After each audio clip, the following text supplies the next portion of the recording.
Hello tout le monde, fait qu'aujourd'hui on se retrouve de l'autre côté de 2020 en 2021 pour cette première vidéo de l'année. Tout d'abord, j'espère que vous avez passé un beau temps des fêtes malgré la situation. De mon côté, j'ai quand même trouvé ça tough. J'ai essayé de relaxer du mieux que je pouvais, j'ai écouté bien la télé et aujourd'hui j'avais envie de commencer l'année en continuant de parler de 2020 parce que j'ai vu cette tendance passer là sur le YouTube américain. Essayer de faire une espèce de liste sur le site web Tiermaker et ensuite venir classer tout ça sur une espèce de liste du meilleur au pire. Et aujourd'hui, je trouvais que ça serait super intéressant de passer avec vous toutes les tendances virales de 2020, de les critiquer, de vous donner mon opinion à propos de toutes ces tendances-là. Est-ce que j'aimerais qu'ils se poursuivent en 2021 ou c'est un gros non pour moi? Et aussi, juste avant de commencer, je voulais aussi en profiter pour vous avertir, vous mettre en garde. Je risque de prendre les prochaines semaines de congé. Je tenais quand même à vous offrir une vidéo pour le début de l'année parce qu'on s'entend, il y a tellement rien à faire en ce moment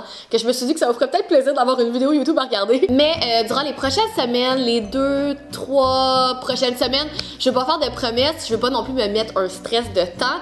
Je vais essayer de prendre du repos. Aussi, si vous habitez au Québec, vous savez que tout est fermé, ce qui rend ma tâche quand même difficile pour créer du contenu. Malheureusement, souvent j'ai besoin d'aller chercher du matériel pour fabriquer des choses, puis là les magasins sont comme fermés. Donc c'est comme un problème. Et donc voilà pour mon petit warning de début de vidéo. Donc si ça vous intéresse et que vous avez envie de me voir trier toutes les tendances virales de 2020, ben restez à l'écoute! Donc comme vous pouvez voir sur l'écran, je me suis fait 5 catégories différentes, du meilleur au pire. Et juste en bas, il y a toutes les tendances de l'année 2020 que j'ai mis un petit peu pêle-mêle, qu'on va passer ensemble, que je vais comme critiquer l'une après l'autre, vous dire mon opinion si j'aime ou j'aime pas. Donc dans les 5 catégories, en premier, on a « Je veux que ça continue en 2021 ». Ensuite, on a « C'était le fun, le temps que ça a duré ». Cool, mais pas pour moi. Peut-être que je pourrais changer d'idée. Et en dernier, on a non. Donc, sans plus attendre, commençons. La première tendance, c'est la tendance des sweatsuits comme des matching sets. Fait que le kit pareil en haut et en bas. Puis, j'ai comme une opinion là-dessus. Je pense que j'aime ça parce que j'en ai quelques-uns que je remets à répétition. Je pense pas que je m'achèterais comme un matching set de toutes les couleurs, mettons. Mais par contre, de cette tendance-là, ce que j'aime moins, c'est les kits de sport qui matchent. Genre la brassière de sport qui fit avec les pantalons. Je sais pas pourquoi. Je pense que dans plusieurs années, on va repasser à 2020 puis on va se dire pourquoi on s'habillait toutes la même couleur de la tête aux pieds. Pourquoi on faisait ça? C'était le fun le temps que ça a duré. Parce que je pense que je vais bientôt m'écœurer. Je suis pas encore au bout, genre, mais je pense que bientôt je me tanne. Ensuite, la prochaine trend, les lumières LED qu'on colle au plafond, comme autour de son lit, dans sa chambre à coucher. Vous savez, j'aime les lumières LED. J'en ai quand même mis une coupe dans mon appartement. Là, il y en a juste ici derrière moi, autour. Je pense que j'aime ça quand c'est comme bien intégré à un décor. Je sais pas si j'aime tant ça que ça, l'espèce de ligne LED, comme vraiment apparente. Puis je suis convaincue que c'est vraiment une tendance qui va comme s'essouffler bientôt. Je pense qu'elle aussi, je vais la mettre dans C'était le fun le temps que ça a duré. Parce que je vous garantis qu'en 2024, là, on aura plus ça dans nos chambres à coucher. Là. Ouh, ok, première tendance bouffe, le pain aux bananes. Ça, c'était plus au début de la pandémie, en mars. C'est comme tout le monde s'est mis à faire du pain aux bananes. Personnellement, j'en ai pas fait. Puis je sais que ça a créé des pénuries de farine dans les épiceries parce que tout le monde voulait faire du pain aux bananes. Veux-tu goûter à mon pain aux bananes? Veux-tu goûter à mon pain aux bananes? Si t'avais envie de faire du pain aux bananes en début de pandémie, good for you, donc cool, mais pas pour moi. Ensuite, la prochaine et première tendance beauté, les curtain bangs. C'est vraiment comme l'espèce de petite toupette séparée dans le milieu qui va sur le côté. J'ai l'impression que c'était comme la tendance cheveux de l'année. Puis ça aussi j'ai une opinion là-dessus. Si vous êtes né comme moi dans le début des années 90, quand vous aviez 14-15 ans, il y avait une grosse tendance de se couper un toupette, une frange. On a toutes eu une petite frange sur le côté quand on avait 14-15 ans. Fait que quand j'ai vu que ça commençait à revenir à la mode, un genre de toupette frange, on dirait que ça m'a ramené dans mes années ingrates de 14-15 ans quand je savais pas trop qu'est-ce que je faisais puis que je m'étais coupé un toupette croche. J'aime ça me tenir au courant de qu'est-ce qui est à la mode.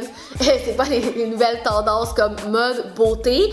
Mais pour les cheveux, j'ai l'impression que si j'embarque dans une tendance cheveux, je vais le regretter. Je pense que je vais la mettre dans peut-être que je pourrais changer d'idée parce que là, je vous dis que oh non, non, non, genre je me ferais jamais ça. Mais peut-être que je pourrais changer d'idée. Ensuite, la couleur Pantone de l'année. Cette année, la couleur Pantone m'inspire pas pantoute. J'aime vraiment toutes les couleurs de l'arc-en-ciel, mais si vous avez remarqué, il y a une couleur que je porte pas beaucoup et c'est le bleu marin. On dirait que ça me parle pas. J'étais comme déçue quand j'ai vu ça. Pourtant, j'ai plusieurs amis qui trippent sur le bleu marin, qui s'habillent en bleu marin de la tête aux pieds. Moi, c'est pas une couleur que je porte vraiment et c'est pas une couleur que je peindrais mes murs. Non plus. Ça en dit long, ça. Si je la mettrais pas sur mon mur, non, je pourrais pas changer d'idée. Cool, mais pas pour moi. Cool, mais pas pour moi. Cette année, c'était comme l'année Euphoria, ce qui est étrange parce que Euphoria est pas sorti cette année. Quand je pense à Euphoria, je pense à l'univers en général, à l'esthétique de l'émission, mais je pense aussi au maquillage. J'ai fait une vidéo complète d'ailleurs sur Euphoria, sur le make-up, les cheveux, le outfit. Moi, de mon côté, c'est un oui. Je veux que ça continue en 2021. En fait, j'aimerais vraiment ça qu'ils sortent enfin leur saison 2 en 2021. Étant donné qu'on n'est pas vraiment sorti de l'année, il n'y a pas eu d'événement qui aurait été propice pour pouvoir porter un maquillage Euphoria. Puis ça, j'aimerais ça qu'il y en ait en 2021. Après ça, on pourra passer à autre chose. Une autre tendance mode, les bucket hats. Ça, vous savez mon opinion là-dessus. J'adore les bucket hats. Puis c'est drôle parce que je suis certaine que comme quelqu'un ferait ce tableau, puis le mettrait dans non. Mais moi, c'est un oui, je veux que ça continue en 2021. Je suis rendue à un point que je peux plus sortir l'été quand il fait chaud sans chapeau. Alors, j'ai pas le choix d'aimer les bucket hats. Ça, je voulais l'intégrer dans ce tableau-là parce que c'est une trend un peu particulière. C'est cette fille sur TikTok qui se met beaucoup trop de fond de teint. Puis c'est vraiment une trend qui est virale en ce moment depuis les dernières semaines. Je vois beaucoup de monde essayer de recréer la trend, voir si ça fonctionne vraiment. Tu fais ce que tu veux dans la vie. Si tu veux te mettre autant de fond de teint, tu te mets autant de fond de teint. Mais j'ai comme un feeling que c'est too much en personne. Je pense que c'est beau à la caméra. Je pense qu'en personne, c'est juste trop. Donc pour moi, personnellement, je mettrais ça dans le non. Mais je suis sûre que cette fille-là, si je la voyais en personne, je me douterais pas qu'elle a autant de fond de teint. Genre, c'est comme, elle a l'air de bien faire ça. Une autre trend cheveux qu'on a vu beaucoup cette année, c'est les genres de cheveux comme duotone. Je sais pas trop comment le décrire. On a vu comme les cheveux brun foncé avec les deux mèches blondes en avant. On a aussi vu les cheveux de deux couleurs, une couleur en haut, une couleur en dessous. Premièrement, ce genre de tendance-là me fait vraiment penser au début des années 2000. Encore une fois, étant donné que c'est une tendance cheveux, je vais laisser ça aux autres. J'aime pas tant ça m'aventurer dans les tendances cheveux. Mais je pense que d'un point de vue extérieur, je trouve ça cool quand le monde ose avec leurs cheveux comme ça, puis qu'ils sautent dans une tendance cheveux. Je trouve ça hot. Fait que je pense que je dirais que c'est cool, mais pas pour moi. Ensuite, une tendance que vous avez connue si vous êtes sur TikTok, c'était le hashtag Dracotok. En tout cas, moi, j'ai été envahie. J'ai été envahie de Dracotok sur mon TikTok pendant plusieurs mois et je veux que ça continue en 2021. Il y a comme une espèce de frénésie Harry Potter, mais plus particulièrement une frénésie sur Drago Malfoy. Puis ce qui est cool, c'est que l'acteur qui joue Drago a vraiment comme embarqué dans le bateau, il a vraiment alimenté la tendance. Puis je pense que c'est pour ça que le monde ont capoté. N'importe quoi qui est hashtag Pottertok ou Dracotok, moi je veux que ça continue en 2021. La prochaine tendance, c'est quelque chose que j'ai vu comme revenir quelques fois au courant de l'année. Je dirais pas que c'est une tendance particulièrement virale, mais j'ai vu que certains designers ont voulu ramener cette tendance-là qui est les bobettes apparentes. Encore une fois, ça me fait juste penser aux années fin 90, début 2000 et je trouvais ça pas cool dans le temps et je pense pas que je trouve ça cool 20 ans plus tard. Je comprends pas pourquoi c'est cool de montrer tes bobettes. En fait, pas tes bobettes, c'est un string, plus précisément. Une petite corde, une ficelle. Puis il y a même aussi des compagnies qui ont fait comme des pantalons qui miment comme si ta bobette dépassait, mais la bobette est comme intégrée dans le pantalon. C'est un nom pour moi. C'était pas cool en 2000, puis c'est pas cool en 2020. Là. Étant donné qu'on a été confinés pas mal toute l'année, je pense qu'il y a beaucoup de gens qui se sont mis au casse-tête. Moi, ça faisait longtemps que je me disais que c'était quelque chose qu'il fallait que j'essaie d'intégrer dans ma routine parce que je réfléchis tout le temps puis j'ai l'impression que quand tu fais un casse-tête, tu vides un peu ton esprit, t'es concentré uniquement à faire une chose et j'ai pris le temps de faire des casse-têtes durant le temps des fêtes et j'ai vraiment aimé ça. J'aimerais ça que ça se continue en 2021. En fait, cette année, c'était l'année des podcasts de célébrités. On s'entend que les podcasts, c'est pas nouveau, mais j'ai l'impression que cette année, les célébrités avaient beaucoup de temps libre, fait qu'ils se sont toutes mis à faire des podcasts. Bon là, sur l'image, j'ai mis celui de Michelle Obama parce que pour moi, c'est un podcast plutôt marquant cette année. Je vais le mettre dans je veux que ça continue en 2021. J'aime ça qu'il y ait comme une grande variété de podcasts, puis après ça, tu peux vraiment choisir le podcast que tu as envie selon la personnalité connue que tu as envie d'écouter, selon le type d'interview, le type de contenu. Le plus de podcasts, le meilleur. Personnellement, cette année, j'ai beaucoup écouté le podcast de Emma Chamberlain, puis je trippe sur son podcast. Elle a quand même une dizaine d'années plus jeune que moi, mais je la trouve quand même super pertinente, puis je trouve qu'elle donne des excellents conseils à des ados ou à des gens un petit peu plus jeunes comme elle. Ensuite, on revient du côté beauté des tendances. Le skincare était vraiment à la mode cette année. Les gens se sont vraiment intéressés aux produits soins du visage. Puis les gens ont vraiment trippé sur Skincare by Hyram. Oh mon dieu, c'est dur à dire. Quand tu parles français, là, son nom il est pas évident. Je pense que c'est bien de suivre des spécialistes ou genre des gens comme des gourous du skincare, des gens qui en ont tellement essayé, qui ont comme une bonne opinion fondée sur des produits. Par contre, je pense que c'est important de suivre plusieurs personnes. Je pense pas qu'on devrait se fier nécessairement au review d'une seule personne. Je vais comme enlever Hyram de l'équation. Je vais juste me baser sur la popularisation des produits pour la peau cette année et l'intérêt des gens. Puis je pense que j'aimerais ça que ça se continue en 2021. Je trouve ça cool que le monde soit intéressé par ça. Ça n'a pas toujours été cool d'aimer le skincare, puis ça a toujours été important de s'intéresser au skincare. Une autre tendance bouffe qui était le café dalgona. Là, ça aussi, ça a buzzé là, au début de la pandémie. C'était pas mal en même temps que le pain aux bananes. Là. Tu faisais ton café dalgona avec ton pain aux bananes sur le side, qui est un café fouetté d'origine coréenne là, qui a été complètement popularisé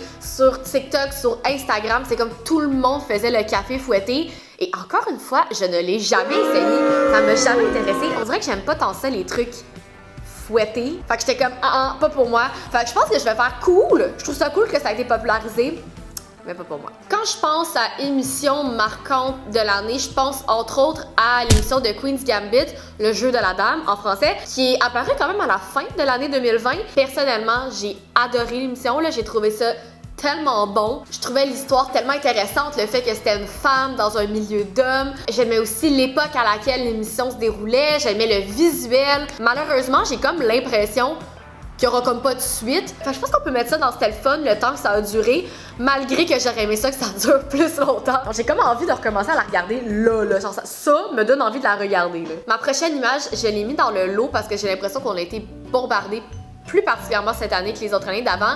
Là, j'ai mis une image de jeûne intermittent. J'ai l'impression que cette année, étant donné qu'on était encore plus souvent sur nos appareils électroniques, on dirait que comme les compagnies savaient puis en profitaient pour nous envoyer de la pub encore plus souvent, en particulier sur des trucs de diète, des trucs d'exercice, des trucs d'application de calories. Et moi, je suis vraiment anti-diète. Je veux rien savoir de ça. Vous mangez qu'est-ce qui fait du sens pour vous. Puis, il n'y a pas une application qui va régler vos problèmes, là. Fait que ça, c'est un gros non. Non. Comme non. Non. J'en voulais pas en 2020, j'en veux pas en 2021, j'en veux jamais. Merci, bonsoir. Je reviens dans les tendances plus beauté-maquillage. J'ai l'impression que cette année, la tendance des soap brows a vraiment explosé. Les soap brows, c'est un peu comme une lamination de sourcils faite avec du savon à la maison. Et personnellement, j'aime beaucoup cette tendance. Je sais qu'il y en a qui aiment pas ça, qui aiment pas l'espèce de look des sourcils qui vont comme trop dans les airs. Moi, j'aime ça. Puis je veux que ça continue en 2021. Ensuite, gros moment de pop culture. La WAP dance, pas juste la WAP dance, là, juste le vidéoclip de WAP. Moi, je suis une méga grande fan. J'aime qu'ils n'ont pas leur langue dans leur poche, littéralement, comme on peut voir sur la photo. Je pense pas qu'on peut appeler ça de la grande musique, mais je pense que c'est un gros moment de pop culture. Je pense qu'on peut dire que c'est le fun le temps que ça a duré. On l'a entendu un petit peu pas mal, moi j'étais bien contente, mais je suis prête à un nouveau hit. Aussi, cette année, c'était l'année du DIY, du custom. Il y a une tendance, moi, qui m'a frappée, qui revenait vraiment souvent, puis c'était les custom Nike Air Force One. Fait que les Nike Air Force One qu'on a toutes portées cette année, qui ont été comme dessinés ou peints à la main. Puis je sais pas si j'aime ça. Puis j'ai reçu tellement de messages cette année de gens qui étaient comme « Ah, tu devrais faire une vidéo où est-ce que tu dessines sur tes Air Force. » Je pense que je vais mettre ça dans « C'est cool », mais pas pour moi. Je trouve ça cool les gens qui se sont partis une business en peignant sur des souliers comme ça, mais j'ai l'impression qu'on en a tellement vu, puis j'ai hâte que la mode ça soit sur une autre paire de souliers que celle-là. Toujours en pop culture, c'était l'année de Harry Styles. Il était comme partout, puis je sais pas si c'est parce que je suis plus vieille. Pourtant, je suis pas très vieille, mais j'ai l'impression que je suis un petit peu plus vieille que les gens sur Internet en général. Je comprends pas tant le buzz. Je pense que c'est bien qu'il y ait comme une figure publique comme ça qui essaie de briser un peu des barrières. Le monde capote parce qu'il porte une robe, mais je veux dire, un gars en robe, pas bon, là. On en a déjà vu, là. Je trippe pas particulièrement sur sa musique. Je suis pas fine avec toi, Harry, hein? Je pense que je vais le mettre dans peut-être que je pourrais changer d'idée. Mais je suis assez indifférente. En fait, je suis complètement indifférente. Aussi, cette année, une tendance qui a quand même été popularisée, c'est le thrift shopping. J'ai mis ça en tendance, mais c'est pas une tendance. T'sais, pour moi, Faut pas voir ça comme une tendance, faut voir ça comme une habitude à prendre, de pas toujours avoir comme réflexe d'acheter du neuf, mais d'acheter aussi de l'usager. Mais je trouve ça cool que cette année, les gens ont comme intégré ça dans leur réflexe d'achat. Je veux absolument que ça continue en 2021. Puis vous n'êtes pas obligé d'acheter nécessairement toute seconde main, tu sais, ben vous pouvez choisir une catégorie de choses qui vous ferait plaisir peut-être d'acheter seconde main et pas d'acheter neuf. Comme ça, on fait toute notre part à quelque part à un moment donné. Pour vrai, je pense qu'un de mes gros highlights de l'année, ça a été Facebook Marketplace. Je sais pas qu'est-ce que j'aurais fait sans toi, Marketplace. Je sais pas. Ensuite, je voulais intégrer une tendance gaming, malgré le fait que je ne game pas pantoute. Et cette année, on a entendu beaucoup parler de Animal Crossing. J'ai absolument aucune idée. C'est quoi le but? Est-ce que j'ai envie de jouer? Non. Est-ce que j'ai eu envie de jouer malgré le fait que c'était partout sur Internet? Non plus. Est-ce que je pourrais changer d'idée? Je pourrais peut-être changer d'idée. Il faudrait comme que quelqu'un s'assoie avec moi puis m'explique comment jouer parce qu'honnêtement, comme je ne comprends pas. Avec la fermeture des services non essentiels, on a aussi vu la tendance de s'improviser coiffeuse à la maison ou de créer son propre institut de beauté, genre se faire les ongles à la maison. Moi, j'ai switché d'ailleurs à me faire les ongles à la maison et j'adore ça. J'adore vraiment plus ça que je pensais. Me couper les cheveux à la maison, c'est non. Mes cheveux, il y a personne qui touche, même pas moi, à part la coiffeuse. C'est un gros oh non. Et non, je ne pourrais pas changer d'idée. J'ai l'impression que plus souvent, ça occasionne un fail que autre chose. Les professionnels, ils sont professionnels pour une raison. Dernière tendance TikTok que je vais parler aujourd'hui, les fameuses danses TikTok qui ne faisaient pas partie de nos vies en 2019 et qui ont attaqué nos vies agressivement en 2020. L'art de la danse, c'était un art qui était un peu dans l'ombre. On valorise beaucoup les chanteurs, les acteurs, mais jamais les danseurs, j'avais l'impression. Ben, pas jamais, mais moins souvent. Grâce à ça, ça a mis des danseurs vraiment de l'avant, des danseurs vraiment bons. Ça leur a donné comme la parfaite plateforme pour s'exprimer. Je vais mettre dans c'était le fun le temps que ça a duré, mais je parle pour les gens qui savent pas full danser, mettons. On est comme tannés de revoir tout le temps les 4 mêmes danses, mais je veux que ça continue en 2021 si vous êtes genre full plein de talent puis que vous avez envie de montrer comme ce que vous savez faire. Ensuite, oh my god, j'avais quasiment oublié celle-là, la mode du tie-dye. J'ai fait une vidéo complète sur le tie-dye comme au début de l'été dernier. J'ai tie-dye à peu près genre 10 morceaux différents. Puis maintenant que le temps a passé, je pense que je peux dire que c'était le fun le temps que ça a duré. Je pense pas que c'est une tendance qui va durer encore très très longtemps, mais je les ai portés en maudit mes morceaux tie-dye par exemple. Je les ai vraiment portés. Les accessoires tie-dye, genre chapeau tie-dye, les bas tie-dye, ça je pourrais te faire encore une autre année. Notre bonne amie Taylor Swift a sorti des albums comme qui est un peu surpris. Je pense que le monde s'y attendait pas. Moi, j'écoute pas Taylor Swift. Je serais curieuse de la voir en spectacle, par exemple, mais j'écoute pas sa musique du tout. Mais on me dit souvent que je pourrais peut-être changer d'idée. Fait que je pense que je vais la mettre là. Peut-être que je pourrais changer d'idée si je m'y mettais. Hey, on achève. Ouf, on finit avec 2 bons, là. Dernière fashion trend, qui est aussi une trend qui est arrivée plus tard dans l'année, et ce sont les fameux leggings qui ont buzzé sur TikTok, qui font paraître les fesses comme absolument extraordinaires, selon les gens. C'est pas tant ma vibe, non. Moi, je suis plus du genre un gros chandail par-dessus mes fesses. Il y a aucune manière que je peux me convaincre d'essayer ça devant vous, ça n'arrivera pas. Et finalement, dernière grosse émission qui a été virale durant l'année, en début de pandémie encore une fois, qui est Tiger King. Ça aussi, je suis comme partagée. En fait, j'ai vraiment aimé l'émission, j'ai trouvé ça vraiment comme accrocheur, puis comme t'as envie genre de la binge-watcher, c'était super bon. J'aimais pas le fait que le monde l'idolâtrait. Cette personne-là n'a pas à être idolâtrée. Parce qu'il est tellement flashy, c'est tellement un personnage que t'as envie quasiment d'être de son côté, mais faut pas, genre. Pas tant de bonnes personnes, là. Je vais mettre dans ce téléphone le temps que ça a duré. Genre des espèces de 3 semaines que le monde a viré sur le top. Mais on peut tourner la page et passer à autre chose. Et donc voilà ce qui conclut mon classement, mes critiques des meilleures et des pires tendances de 2020. J'ai eu le plaisir à faire ça, c'était le fun de comme se rappeler de toute la dernière année. On voit qu'il n'y a pas juste eu du mauvais. Il y a des belles choses qui en sont sorties comme Dracotoc, le magasinage en friperie. N'hésitez pas à liker la vidéo si vous l'avez aimé. N'hésitez pas non plus à me jaser ça dans les commentaires. Faites aussi vous abonner si c'est pas déjà fait. Je travaille déjà sur plein d'idées super cool de vidéos qui s'en viennent durant l'année. Et sur ce, ben on se dit à très bientôt. Bye!